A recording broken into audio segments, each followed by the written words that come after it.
쇼펜하우어의 지혜로 당신의 고민을 들여다봅니다. 창밖을 보십시오. 밤은 깊어가고 세상은 잠들었습니다. 하지만 당신의 눈은 여전히 열려 있습니다. 마치 어둠이 당신만을 깨어있게 하려는 듯 생각들이 파도처럼 밀려옵니다. 우리는 흔히 행복이 삶의 기본값이라고 오해합니다.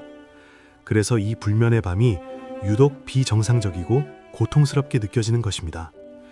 마치 뇌가 어딘가 잘못되어서 내가 충분히 노력하지 않아서 이 고통이 찾아온 것처럼 말입니다. 하지만 삶의 고통을 가장 정직하게 직시했던 철학자 아르투어 쇼펜하우어는 전혀 다른 이야기를 합니다. 삶은 본래 욕망과 결핍 사이를 오가는 시계추와 같다.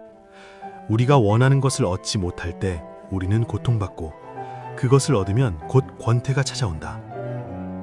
고통은 우리 존재에 피할 수 없는 배경이며 평온은 그저 덧없는 순간일 뿐이다.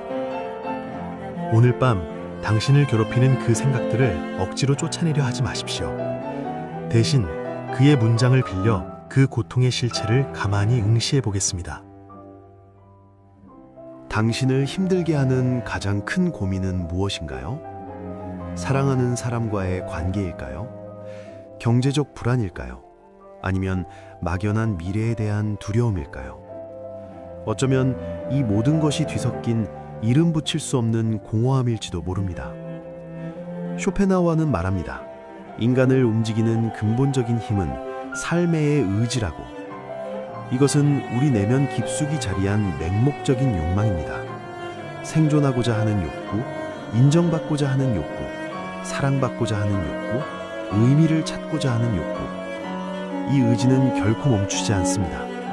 끊임없이 무언가를 원하게 만들고 그 욕망이 채워지지 않을 때 우리는 고통을 느낍니다. 그리고 설령 그것을 얻더라도 잠시의 기쁨 후에 새로운 욕망이 고개를 듭니다. 하지만 여기 차가운 위로가 있습니다. 당신이 느끼는 그 불안과 결핍은 당신이 잘못되어서가 아닙니다. 당신이 약해서도 아닙니다. 그것은 당신이 살아있는 존재라는 가장 강력한 증거입니다. 쇼펜하우어는 이렇게 썼습니다. 삶이란 거대한 병원이며 모든 환자는 침대를 바꾸고 싶어 한다. 한 사람은 난로 옆을 선호하고 다른 사람은 창가를 원한다. 하지만 어느 누구도 병 자체에서 벗어나지 못한다. 당신의 고통은 나만의 특별한 불행이 아닙니다.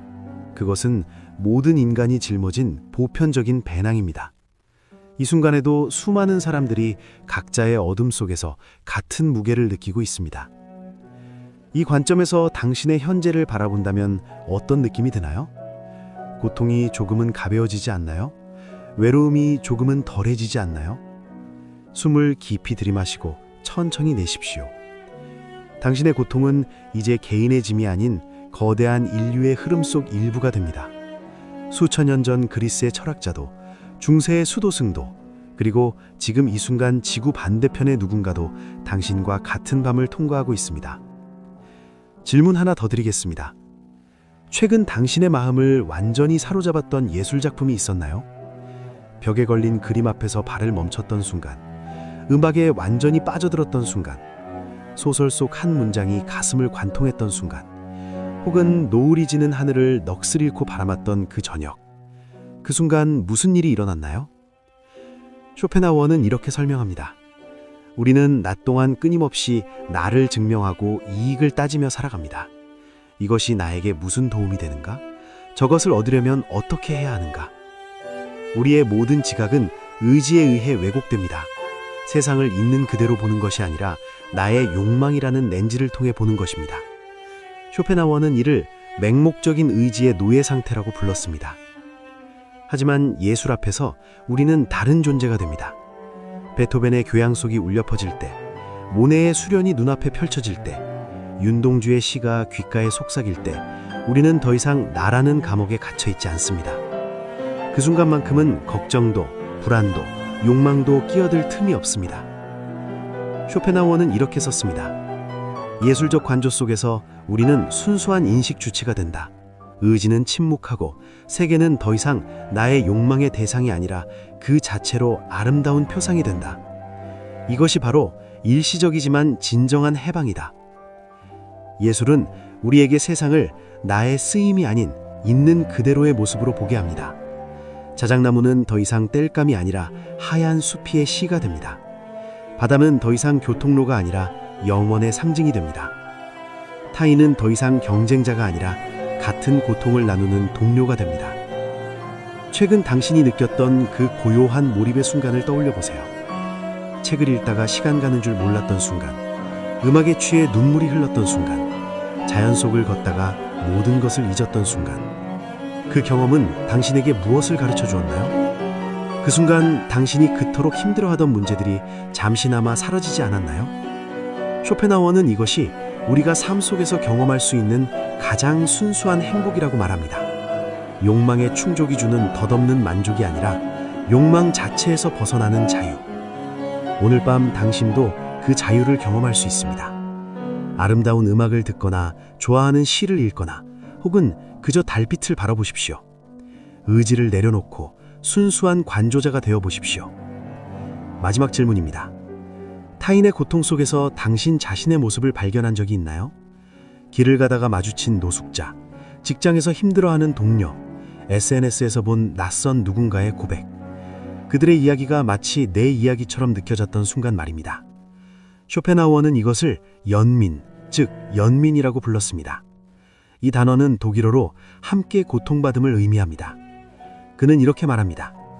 우리가 타인의 고통을 볼 때 그것이 마치 나의 고통인 것처럼 느껴지는 순간이 있다. 이는 착각이 아니다.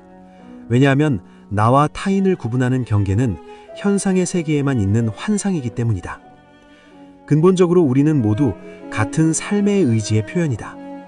즉, 당신의 고통과 타인의 고통은 결국 같은 뿌리에서 나온 것입니다. 당신이 사랑하는 사람을 잃었을 때 느끼는 공허함이 길 건너편 낯선 사람이 느끼는 상실감도 본질적으로 동일합니다. 당신이 인정받지 못해 느끼는 외로움도 당신의 동료가 느끼는 소외감도 마찬가지입니다. 주변 사람의 힘든 모습을 볼 때 당신은 어떤 마음이 드나요? 저 사람은 나보다 약해 라고 판단하시나요? 아니면 나도 저런 순간이 있었어 라고 공감하시나요? 쇼펜하우어는 진정한 도덕의 기초는 룰이나 의무가 아니라 바로 이 연민이라고 말합니다.